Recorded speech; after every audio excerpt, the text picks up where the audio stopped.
Hey guys, welcome to Comedy Centric. We're comedians and best friends, Julia Scotti and Kathy Caldwell, and we are back for season 2.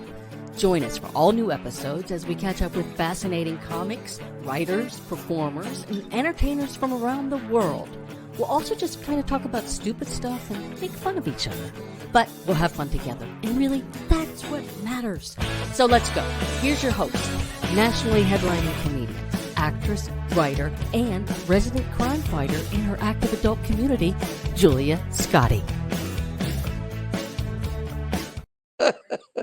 I like that. You did a good job with that. Well, Do you like that one? I do like that. I didn't know we were best friends. I just thought we were really good friends. But well, since you abandoned me and moved out to where you live now, anyhow, how you doing, Kath?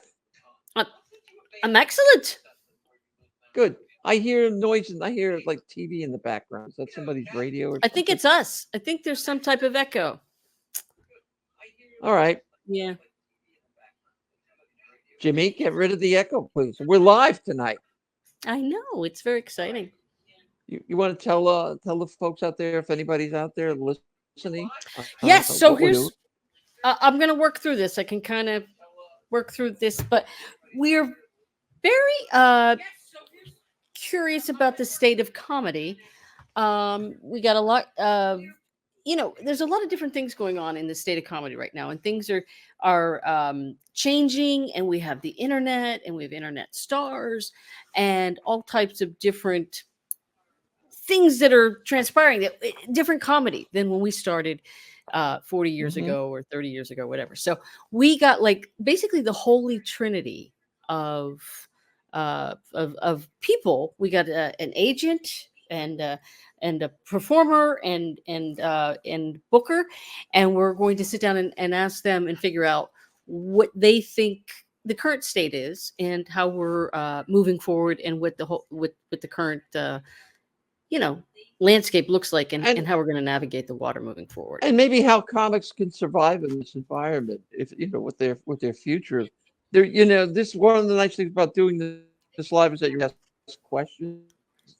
Jimmy, I don't know. Jimmy set it up so that you can just type in your question. If we get them, we'll answer. Hopefully, we'll get rid of that echo soon, Jim.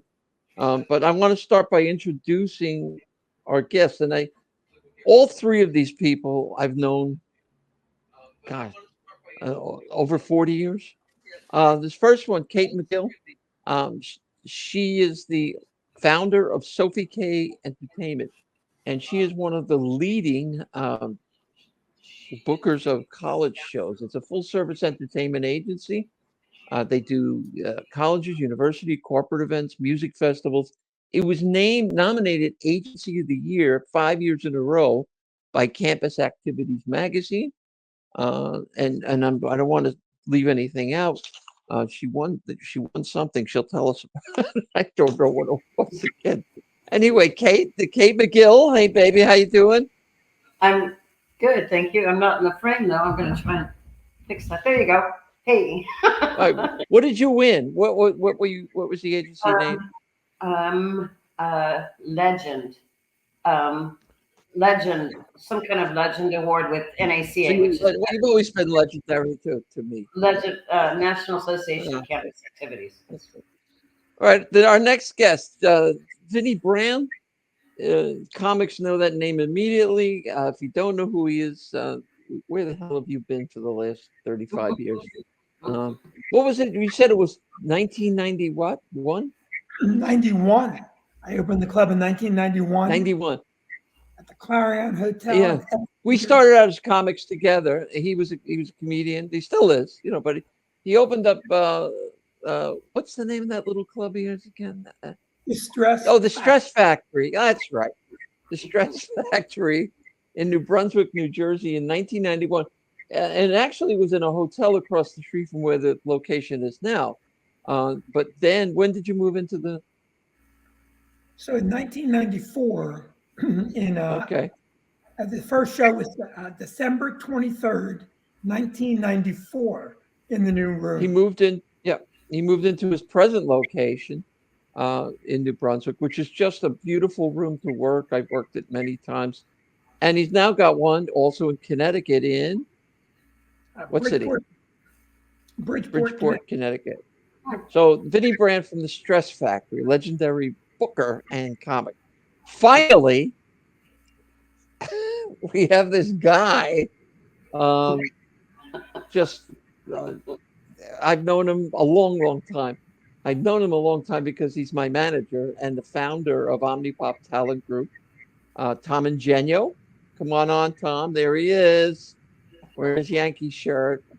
So collectively, we probably have about 160 years worth of comedy experience here. So I'm, that's the way it is. So where's Kathy? Can we bring her back into? If we can find her, we're gonna start. I guess the best way is start to go back to the beginning. We all were there at the dawn of the boom in the 80s, correct? I came in. What time?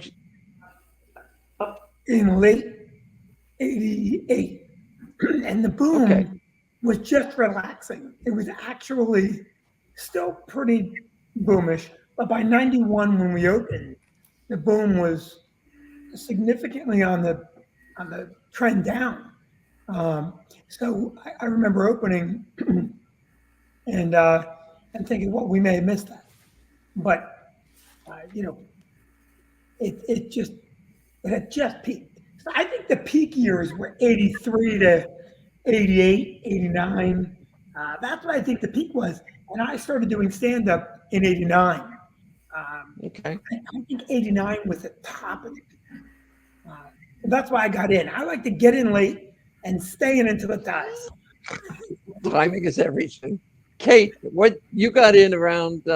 We were in the Professional Comedians Association together. Yeah, I started doing stand-up like in the late '80s, the very tail end of the '80s, and then in the beginning of the '90s. And when were we? Well, I think it was probably late '80s, maybe. Yeah, you were 90s. doing stand-up, but something like that. Yeah. Steve Young. What? Steve Young says between 80 and 89. We were on the PCA together? Is that what Steve said? Oh, for the boom. He's probably talking about the boom. Oh. Okay. I would tend to agree with that. Tom, what say you? Yeah, I got in because a lot of Long Island comics got really big. And I was in about the second wave on Long Island, which I would have to say was about 1981. And it was pretty big. It was a monster. I mean, Vinny, if you had opened your club then, I was the booker at Eastside Comedy Club, and we could open Tuesday through Sunday, and I was afraid to ask for free passes. Okay, because I'd go, oh no, can I get some friends in on Wednesday? Oh no. God forbid you ask them for a weekend. And, it went like that. And as you said, the decline sort of started. We had Tuesday through Sunday, then we had Wednesday through Sunday. And then it was, it started to change a little bit. And then you needed novelty shows, to make it continue. So we had an open mic and an improv group on Wednesday. And then Sunday we would bring in Robert Klein, or Bob Nelson was really kicking back then. And, so we'd have specialty shows. But I would say it really went, about 80 to 89, because Kate, we were in NACA too. And they don't like you, Paul. They don't like you. Kicking butt with universities then, weren't you? Yeah, excuse me? You were kicking butt with colleges and universities. I got to tell you, if we weren't one of the top three at that time, I mean, I remember I was telling somebody today, we did 1,400 dates 1 year in colleges. And, and Kate will tell you that the change for her, it became expensive to go to NACA. And what happened over a period of time, if you didn't start getting acts into NACA, it became worthless. You couldn't even, if you didn't get a showcase, it was really hard to get bookings. But back then, we got a lot of showcases and there were a lot of bookings and there was a lot of block booking. But, I booked a lot of colleges in New Jersey, And we had series at the colleges as if they were like, I booked every Wednesday night, or I had Montclair Community College, not Montclair, Montclair State College. We had all the Fairleigh Dickinsons. We had all the, I even had Passaic Community College. I used to book every Thursday afternoon. It was like, it was just like it never stopped. These people could not get enough comedy. And you know what? The student activities paid the money because it wasn't about profits. Sometimes it was free admission. Sometimes it was $2 or $1. And, so they paid for it because the kids, I should call them kids, they weren't going to anything else. They were going to comedy shows. They didn't go to the movie. They didn't go to the dance. They didn't go to this. So they absorbed so much comedy. And then, of course, the reason we know what the decline was, as time went on, you had internet, you had television shows with stand-up comedy. Well, we'll get into that. We'll got to get into that. I don't want to get that far ahead. Okay. Yeah, I do want to go back. I want to go back to Kate for a minute, because Kate, I'm looking at the list of people you broke on some of these college shows, and you want to name some of them, because it's incredible.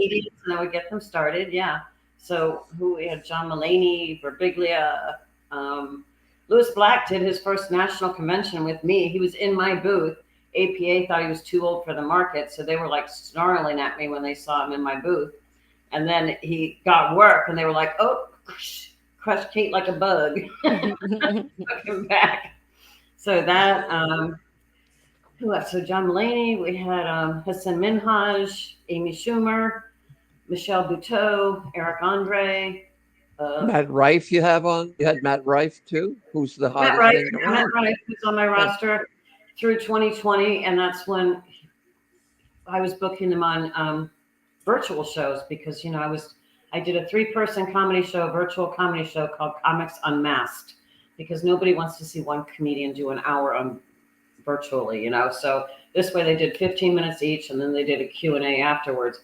But then that's when he started doing all the TikTok stuff too. So he just kept doing that, and that's what happened, So let me ask you a question. Now, the state of the college market. What? What? I missed that one. The state of the college market today. It's rough. It's really rough. It's really bad. NACA got rid of block booking, Tom. I don't know if you know that. 86 block booking. They got rid of that. What does that mean, Kate? Well, block booking was, like Tom was talking about, was like a major thing in the college market, because comedians could save time and money by doing 3 dates in like Ohio at the same time, and the schools would save money on travel. So it was a win-win situation for everybody. But now schools aren't doing like comedy series like they used to, like Tom was talking about. So therefore they aren't doing block booking, because they can't just do, okay, we'll do Tuesday, we'll do Wednesday. They can't do that they don't do that anymore. If they do bring in a comedian, it's like one they've seen on TikTok or social media that's killing, or the, because I just had Learn More Jonasi, who's in the top 5 of America's Got Talent. You would think a TV show like that would be like, exploding, but it's not as exploding as it used to be. Yeah. Tell me about it. Yeah. So it's Well, you're only as big as the last thing that you did. I'm sorry. What? I said you're only as big. Yeah. And it usually, unless there's something else that propels it, it's usually a 6-month run. So which brings us to Vinny, because Vinny, you have the probably the most awful job out of the 4 of us, which is to keep a comedy club operating and profitable, and when you have people begging you for work all the time. And so you're in between this rock and a hard place situation. For the same, why don't you just go about how you go about booking your shows? Well, that's probably been the biggest change is, 15 years ago, you knew who to go out and book. And today, you don't know who's going to be hot. This is October 21st. Who's going to be hot tomorrow? And so I think now, really, the market has become so specific. So I remember walking in and watching George Wallace's headline set, and the opener was Ray Romano. I remember walking in and seeing Angel Salazar, a Catch a Rising Star in Princeton. I had no idea who he was, but he had just done a movie. I should have known him probably. But, at that point in time, comedy was people going out for the experience of going to a club and enjoying a show. And you didn't know who you were going to see all the time. There were, of course, big acts that drew, but there was a lot of just, let's go see a show. And guys that were just murderers that no one knew. Kevin James, Ray Romano, Gary Valentine, Joey Cola, Julia. And so I think what changed and the way we book now is we have to be aware of what the market's asking for. And we have to be aware simultaneously not to give the audience something they want if the product isn't good. That's our biggest challenge today, right? Because you get a guy that has 2 million followers and he's done comedy 12 times and he can sell the room out, but people leave going, well, that was not good comedy. So I think and that damages comedy in general when that happens, don't you think? I mean, think back to Freddie Prinze, who didn't have a whole lot of material, but he had that one, he had the TV show, and but then he couldn't fill an hour of that kind of killer material. And I think we all, I don't know, I just, where are the people that are not getting the big breaks on the internet or on TV shows? Where do they fit into this algorithm? Well, here's my perspective on that. The internet has changed the business.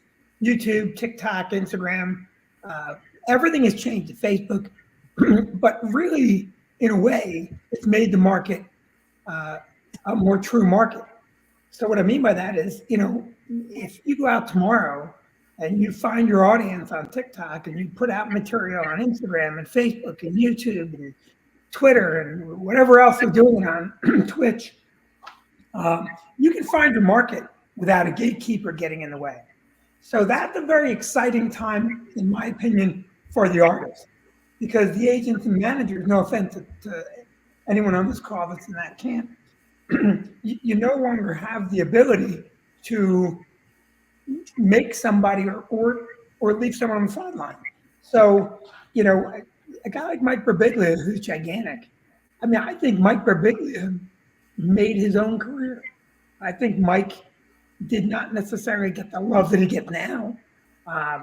His act was different. He was very thoughtful and slow and, very determined. Nate Bargatze, same thing. But those, I'm sorry? They liked him at colleges when he was a baby comedian. They loved him. So, the internet has changed. Nate Bargatze? No, Birbiglia. Oh, Birbiglia, okay. Mm-hmm. So, in my opinion, the internet has changed how we book, but it's also opened up a lot of doors for a lot of comics that would not have gotten the light of day. And by the way, Matt Rife may have been one of them, right? Matt didn't get a lot of industry love until the industry said, whoa, what's going on over here? Yeah. And then they had to love him. So, we book with an awareness. We know that we want the show to be great. There's enough great comics out there. If I see somebody that has a huge audience that is not a very polished comic, and we'll book them on a Tuesday, Wednesday night, they'll sell out the show, everybody makes money, and their audience loves what they're seeing because their audience wants to see that personality, which, look, it's I'm a comic. I'm a very, very, very, very funny guy. And the internet. And humble. Don't forget humble. It's very difficult to be humble. But in any event, the the internet gives me an opportunity. I'm a guy that, because I opened the club, and opening the club has its own story. But when I opened the club, there was a lot of agents, managers, comics. It did not treat me well because I was a club owner. And so, I made a decision, and I know why I made the decision, and it's 34 years later, and I'm comfortable with my decision. But I can, if I wanted to, if I found that I only had a few weeks left, I'd probably spill some stories that, for the fun of doing it. But so the internet has removed all those hurdles. There's a guy right now, Nate Jackson, who owns a club. I would have never known who Nate is. His club is Washington or somewhere out west. Way out there. Where is he? It's way out there, yeah, in It's Washington. way out there. It doesn't matter in the scheme of things. But the point is that Nate now broke open from his own social media. He's selling out gigantic rooms. He's funny. I mean, the internet has even changed. The internet has changed not just how people discover comics. It's changed what comics are doing. Joy, you have to remember when we passed at the comic strip all those years ago, if you were doing crowd work, Lucian Hall would pull you aside and go, write jokes. Don't go up there and mind the audience. You have to be funny. You have to be funny without the guy with the funny shirt. And I don't want to, he would really, and if you did too much crowd work, Lucian Hall punished you. SD punished you. The bookers in New York did not want a guy doing a ton of crowd work. Well, now everybody. And yet, now that's their regard. Tom, look, based on what Vinny has said, huh? I said I'm actually watching what I think is a shift, because I think in a year or so, crowd work will be considered done to death again. And I could be wrong. Well, no, I tend to agree with you. I think the bottom line is nothing will take the place of good, unique material. But I wanted to ask Tom, based on what Vinny said about the market changing, how do you see when you take a new act on? I know you don't take on a lot of new acts, but how do you market the acts you have, including me, in an environment like this? That's one of the reasons why I don't take on any acts. It's, and I'm still a little bit of a purist, and it's really hard for me to just say, somebody dangles that carrot and says, oh, this person has 2 million views. And then you watch the thing and they go like, I don't know what to do with that, other than say to somebody, call Vinny up and go, Vinny, we'll sell at the house. Give me 80 or 90% of the door. And I can't. I've been doing this for a long time, and it's really hard for me to just go in that direction, where somebody dangles that carrot. I'd rather still find a good comic and then figure out how I'm going to build them. Unfortunately, one of the things that's changed is, back in the day of the boom, we had Caroline's Comedy Hour every evening at the Improv. We had Comic Strip Live. It goes on. There was a channel. There was something going on comedy-wise, and people could MTV half-hour comedy hour, stand-up spotlight. Premium Blend. Excuse me? Premium Blend. They had those. Premium Blend. And then Comedy Central, 2-drink minimum. Okay, and then you got a Comedy Central special. And this really helped comics, but you had to be on your game. You couldn't go in. Can I say something? Sure. Yes, it helped comics. But those shows, and even today, the reality shows and all the shows, those shows were controlled by agents and managers. Mm. So if you didn't have an agent or manager, the odds of you getting on Comic Strip Live or any of those shows were very, very remote. And, this guy did it. But I remember, because I was at the time booking rooms, and boy, it was just weird because one guy had the same 9, or he had 9 guys from Comic Strip Live. And so, and again, listen, just for the record, I'm probably one of the, I'm very happy in my life. I love my life. I love the choices I've made. I love the mistakes I've made. So this is going to sound like sour grapes. It's not. I remember the reason I opened the club is I was blackballed because I started an open mic to get better. And I was blackballed by Rascals and Louis Ferrante, Catch a Rising Star. And Louis Ferrante said to me 6 years ago, "Hey, Vinny, I love you. I'll book you, but you got to sell your club, kid. I'm going to sell my club to get a $35 spot on Tuesday night at 11. It's fine, man." So while those shows helped comics, they were very tightly controlled. Comedy Central, I did a show for Comedy Central, and it doesn't matter. I don't care if they see it or don't. Me, Greer Barnes, and Rocky Laporte saved their asses on a show that they booked in Las Vegas. We got booked from the Comedy Festival, and the rest of the show got booked by the people at Comedy Central. They shot it for Stars. It was an atrocious lineup of very connected comics. And again, I don't care. I'm as happy as I could be. If I could turn back time, I wouldn't change much. So I think that the internet has removed that power. And the reason I think that is that I got a call 6 months ago from a very prominent agent at a very prominent one of the big four. There's four of them really that I think are the big four. And he said, "I want you to book this comic." And he said a name. And I said, "I've never seen that guy." And I said, "Is he funny?" And he said, "Vinny, I don't know, and I don't give an F. He's going to sell out. You're going to make a lot of money. I'm going to make a big fat commission check, and we're going to do it again." And I said to the agent, "You're my favorite agent from this point forward," because it was just such a refreshing thing to hear someone say, "This is what's real. I don't give a shit." But what? Okay, go ahead. I didn't mean to cut you off, Kate. No, I just think the internet has removed. Oh, I thought you. Yeah. No, Vinny, what I was saying, don't you think though, when you get a call like that, you know that the comic is not, worth the salt in comedy? Doesn't you think that hurts? It hurts the business. Well, he has to stay in business though. If he doesn't stay in business, there's no place for anybody to work. So that's why I said he's got the worst job in the business. Well, he's got to do what he has to do to keep the lights on. Well, there are two components. Tom's right, but also we booked that guy on a Tuesday or Wednesday night. The only people coming are his fans.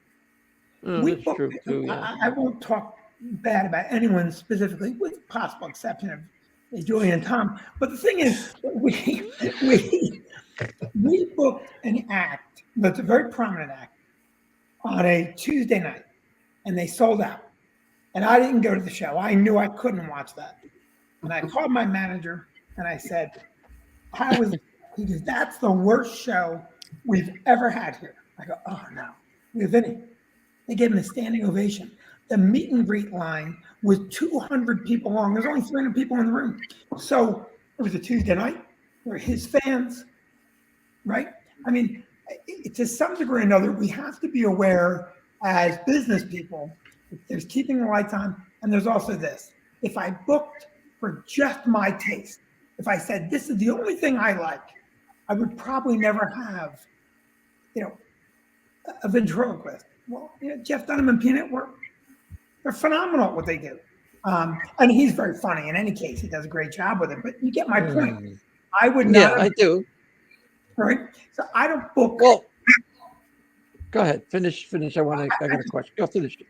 I have to book the club and service a wide palette of taste, styles. So my goal is to find the comic that fits whatever cohort of people it is, find the best guy, or if there is a funny girl, that's a joke. Find the guy or girl. No, cut him off now. Cut him off. You bring up a good point. Just for the record, Julia Scotti is a murderer. Carrie Carruthers is a murderer. Patty Rothborough is a murderer. There is a ton of comics in every style, every makeup that really deserve to be doing this job. They work hard for the job. And that includes, in my humble opinion, people that spent their time building a TikTok following, and they bring their people to them.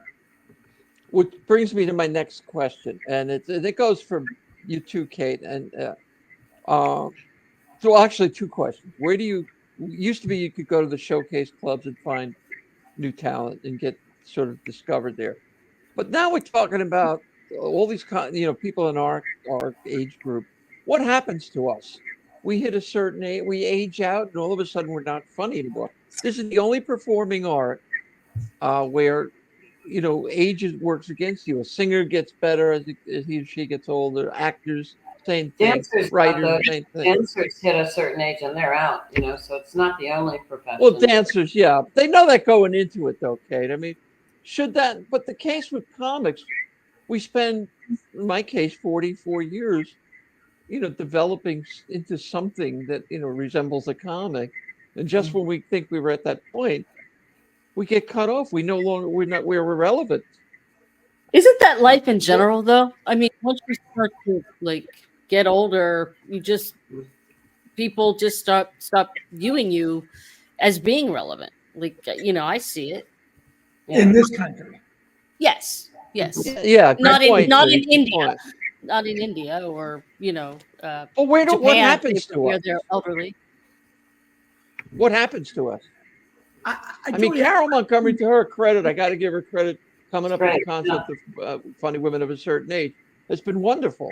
And so Steve Young points out comedy writers too. Yes. For some reason, we just become irrelevant when we hit a certain age. So, I know you're shaking your head, Vinny, but it's true. Tom will agree. Tom.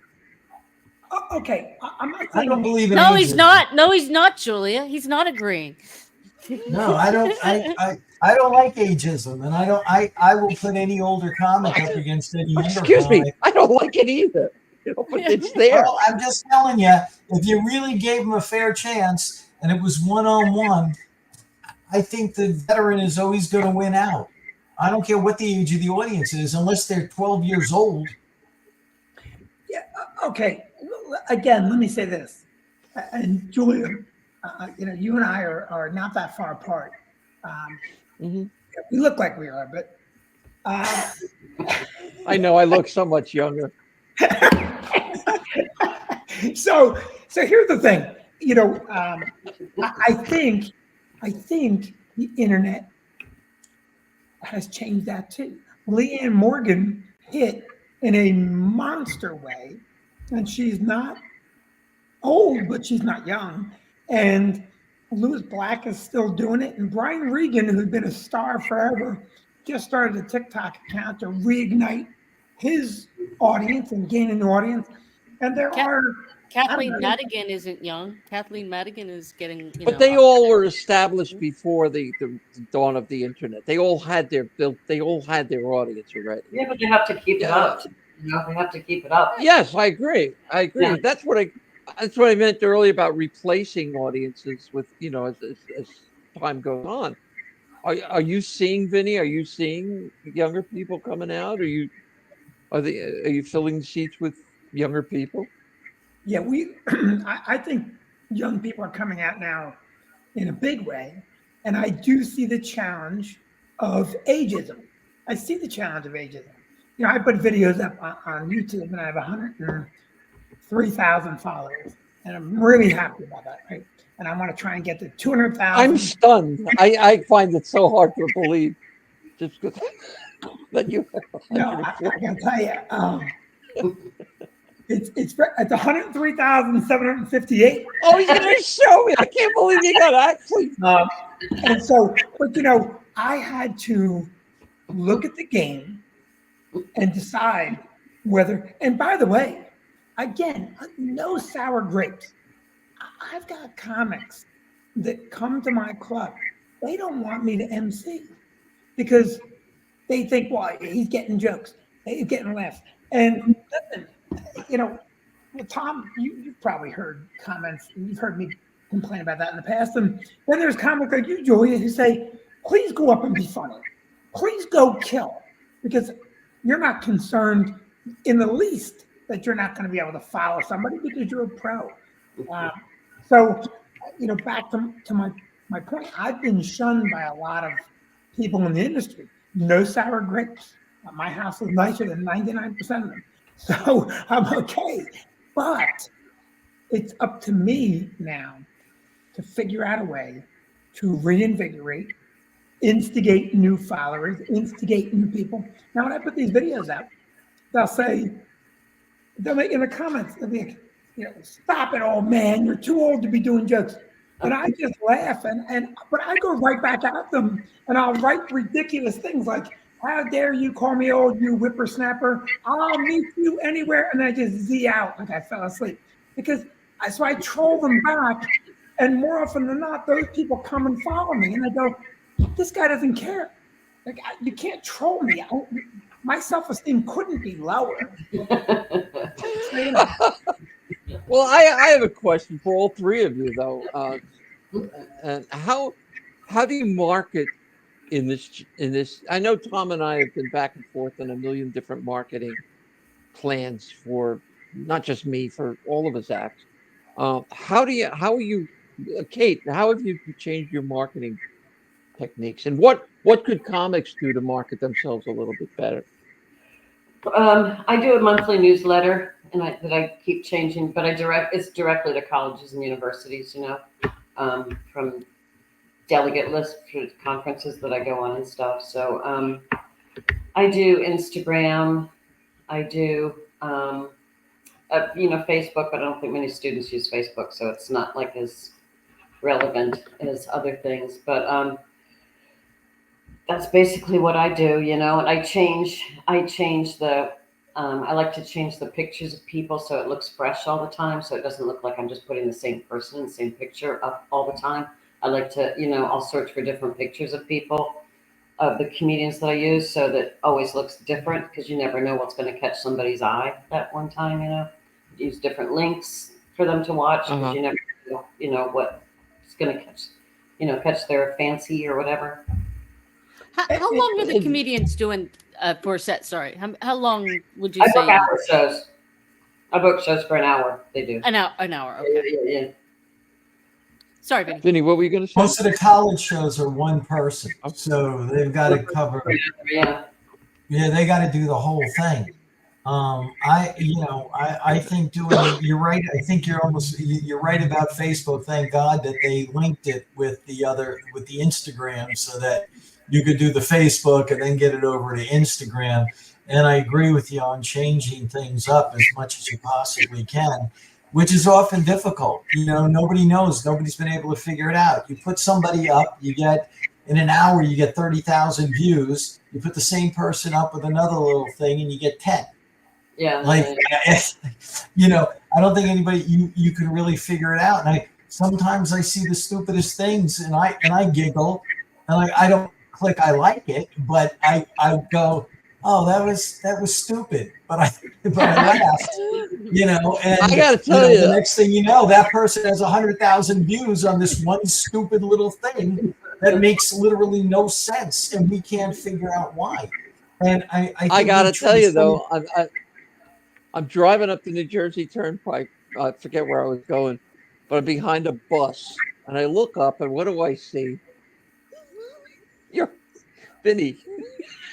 Vinny's club being advertised on the back of a bus. I go, that son of a bitch, look at him. He's everywhere. And a lot of your marketing is just mass and be everywhere all the time. So I can't do that. Marketing as a comic and as an entity in general, in, again, opinion, and I'm not. I'm learning it. I'm learning it all the time, and I'm trying to change all the time.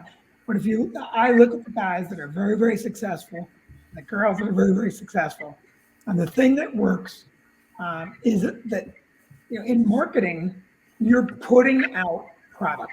That's the number one marketing tool. you're marketing right now. If this audience finds more than Steve Young, we're going to do pretty well, right?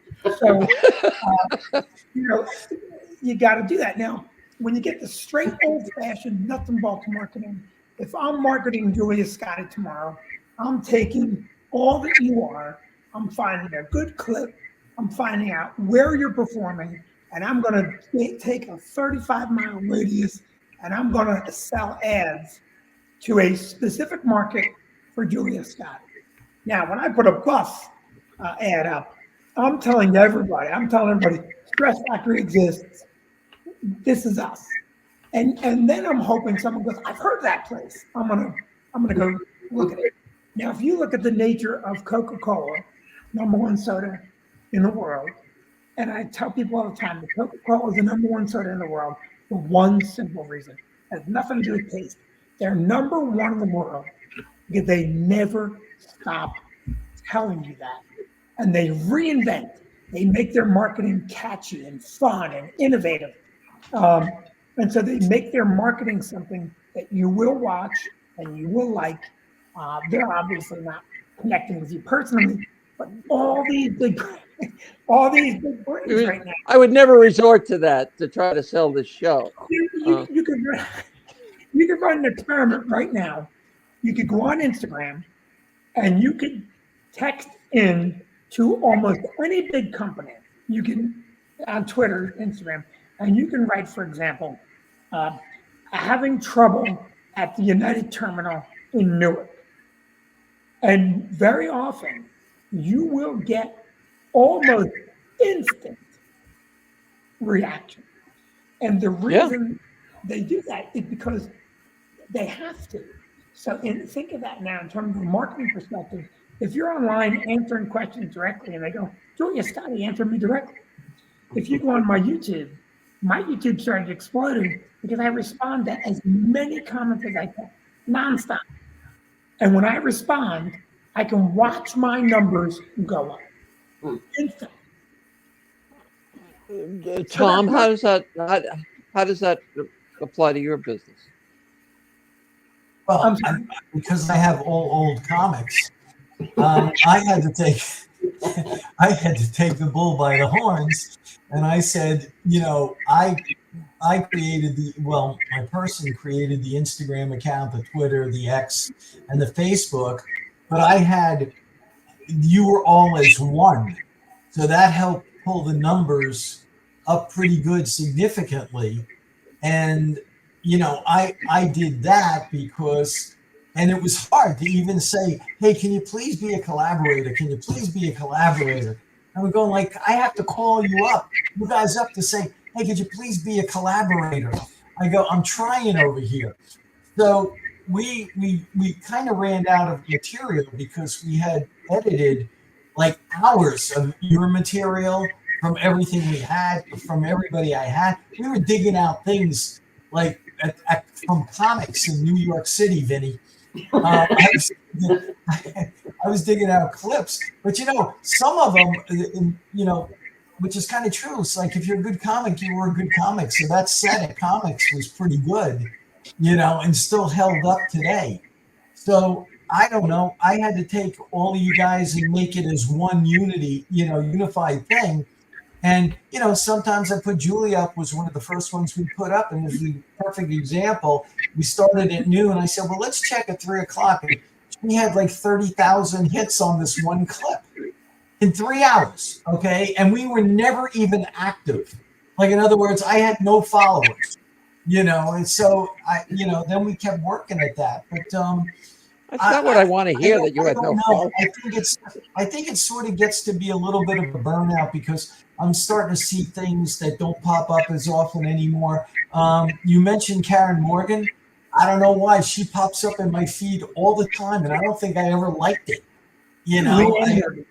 What is it? Leanne Morgan. Oh, Leanne Morgan. Well, wait, is there a Karen Morgan too? Karen Morgan's an adult film star. Oh. Oh, okay. Hey, Tom. That's a different show. Oh, wow. Okay. Well, I guess it was, what's her name? Morgan. But I know the last name is Morgan, okay? And she kept popping up all the time, and most recently. It's like, and so did you. I don't know what happens on Facebook, but I looked at pancake syrup, or I was in the store and I said something about pancake syrup to my wife, and the next thing I know, pancake syrup starts coming up in my feed. I'm going, really? There's the next, yeah, my next album, Pancake Syrup and Porn Stars. That's the next. Yeah, okay. Well, now you know all. Now you know all you need to know about me. But at least I can still look. So okay. All right, we don't need to go there. No, we don't need to go there. But you just try everything, and if this thing doesn't work, then you try another thing. You go another direction. But you have to. Like Vinny, you have to be consistent. Like if you're not consistent, which is what I found, then the numbers fall off. So we started getting more consistent again and started, activating it even more by changing the clips and the configurations of the clips. So hopefully that'll do something. But, I think that what happened was, and this is a booking thing, if we have time for this thing, what happened with the 2 years of COVID, people found different things to do. They started watching YouTube. They started looking at all these things. And I think, from Vinny's standpoint, who I admire, I said it, because he runs a really good business.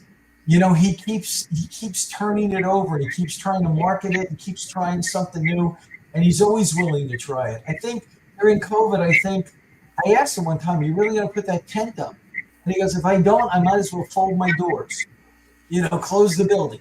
He goes, so he put the tent up, and very innovative. It's like a first-class tent, and he hung in there. And I think the problem is a lot of times that people, I don't go to the movies anymore. We all have like 75-inch TVs. Okay, we sit there and we watch movies now at home. We wait for them to come on TV. So I think it's tough for a club owner to get people to come in. And I still find that the younger people don't like, putting out the cash. They really don't like doing it. You bring up a good point, because I think a lot of it is economics. I don't think they have the cash to put up. But what we have about they like enough though. They will if there's somebody they like enough. Right. Matt Rife sold out shows for almost like a full year in advance. All of the shows sold out immediately, and they weren't with. But it's who they like. Yeah, because they're very specific about who they'll spend their money on. They'll save to go to see Matt Rife. Yes, exactly. But I mean, there's certain people it's like going to see this. Pay to go see. Yeah, but they won't go. They won't go every week. In the 80s, they were going out like they used to. No, you could see the same person in the 80s at the club. You could see him there 4 times a week, and then see him a couple of weeks later. It wasn't like they went. They loved it. I also think that when we're watching our audience come in, and a young kid comes in and thinks absolutely nothing of ordering the most expensive shot of tequila, ordering the most expensive drinks. And I argue with my staff on this, and we put bottles of wine on the menu at the comedy club, $150 a bottle. And no one's going to buy the comedy club. No, don't tell me that. Because this generation wants what they want. They've gotten what they want. They get it right now. If they don't get it right now, they piss and moan. So I think that there's plenty of money, and I think there's a tremendous opportunity. The fact that, over the years, I remember years ago, I asked, and this guy's I asked this agent, why do you sign somebody? Because I wanted to be signed, and I wanted to be developed, and I wanted to grow. I said, why do you sign somebody? And he goes, I'm looking clever, unique, something that's never been said before.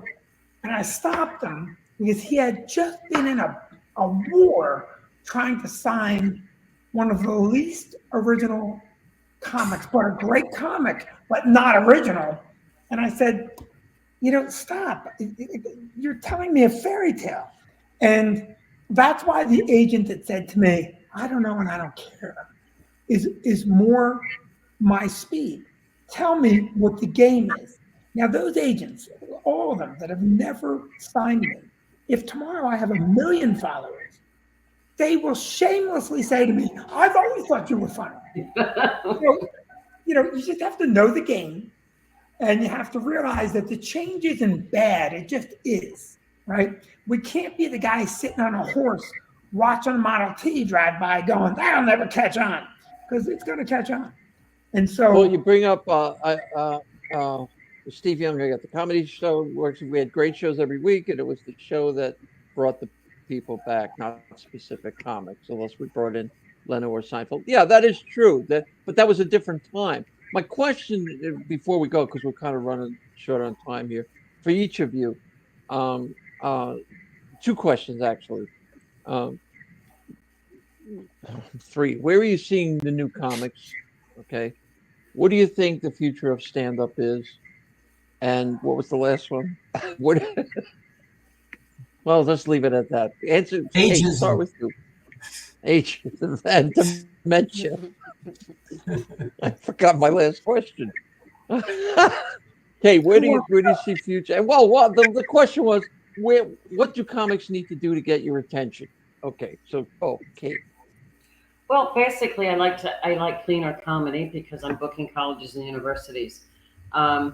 Obviously, it has to be PC. So I like a strong beginning. I don't want to start with a dick joke because that will lose me right away. I find comedians through referrals from the comedians that I work with now, mainly, but I always look at emails that I get. I always look at their material. And I think if you've been a comedian, you can be a good judge of character on how they hold themselves, how they're not patter, but their inflection, the way they talk and stuff. You can tell if they're if they're a good comic or not. I think Yeah. If you've done it, you can tell. The future of comics, no freaking idea. Well, if you had to take, it's harder for Kate because she has to find people that can do 60 minutes.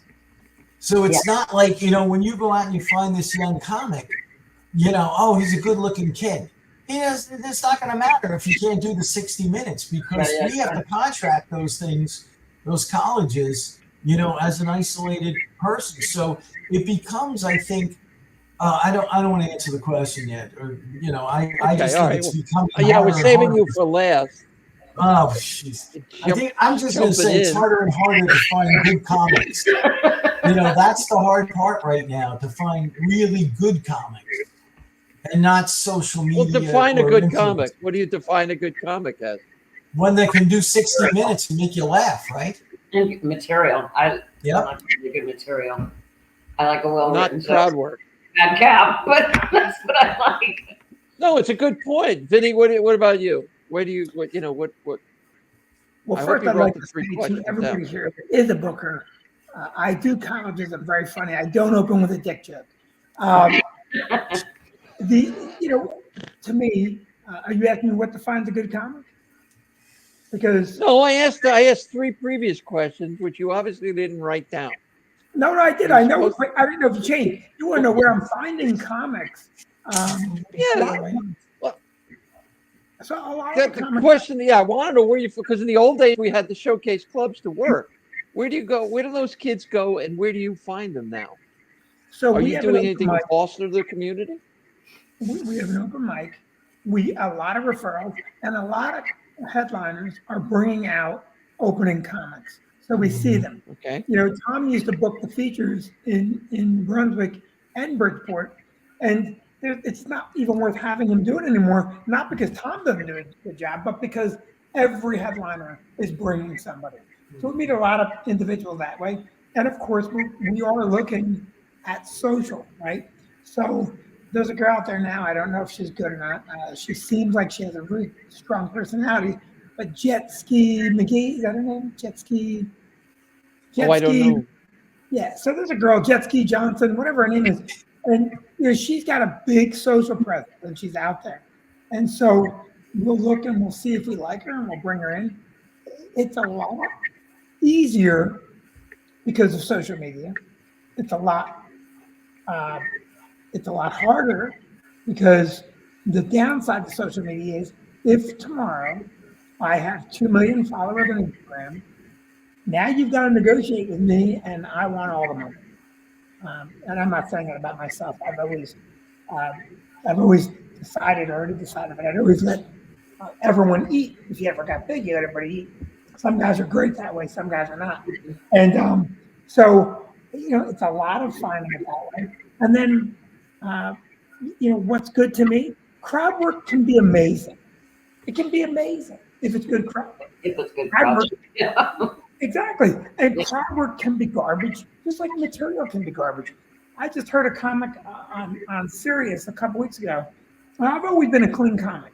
And I listened to this particular piece, and I said to myself, I will never say the F word on stage again. Because he said it so many times that I thought to myself, quota on that word in the human language, he would have, it was terrible. And then, of course, I'm a big fan of, Brian Regan, Nate Bargatze, and guys like that. So I just said, I'm purging the word, because the next thing about being good is, do you leave me laughing? Does the audience want you to do more? And you know what I mean? That's how good were you? It's a lot of all those factors, but finding them is not that hard anymore, in my opinion.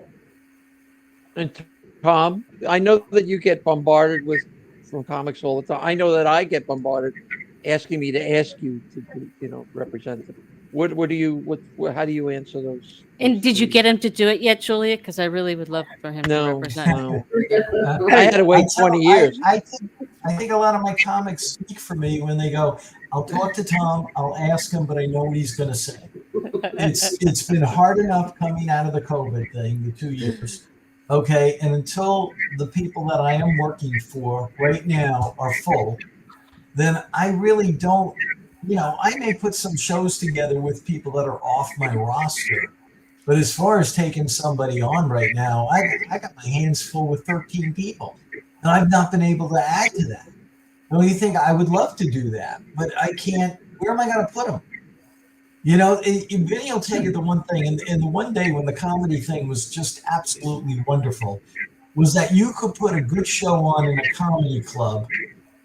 You didn't, yes, the names were on the marquee, but nobody cared. They were coming. And as long as you gave them a great show, they're coming back the next week. Wow, that guy was great. That guy was great. Now they have too much information coming in, and I don't think they can absorb it.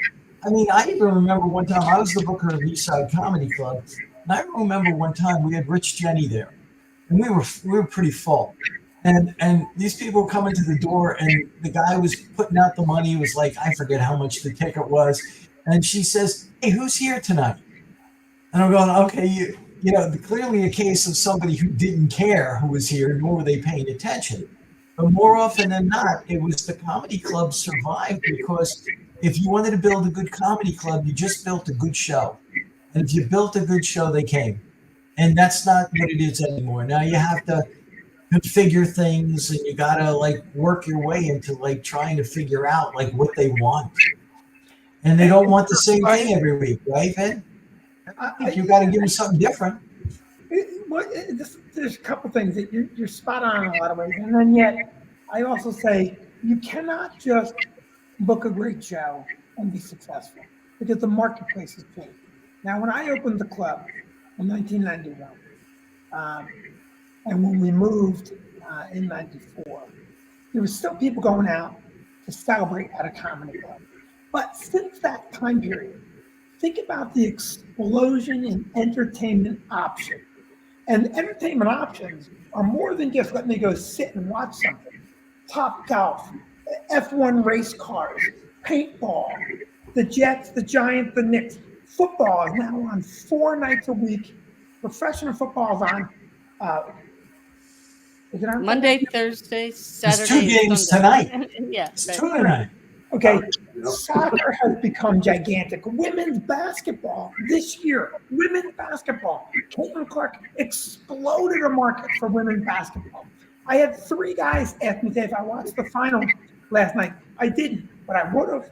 So the marketplace. No, I couldn't. I'm busy, but I would have watched. I watched a lot of games, and the marketplace has changed. So from a consumer perspective, and I tell my staff this all the time, when they walk in our door, they had a lot of options. Bolero, Top Golf. I mean, the list goes on and on and on and on. And the same for the colleges too, I would think. The kids have a lot more options. The kids out of the dorm room to come to the show. All right, so I gotta wrap this up, but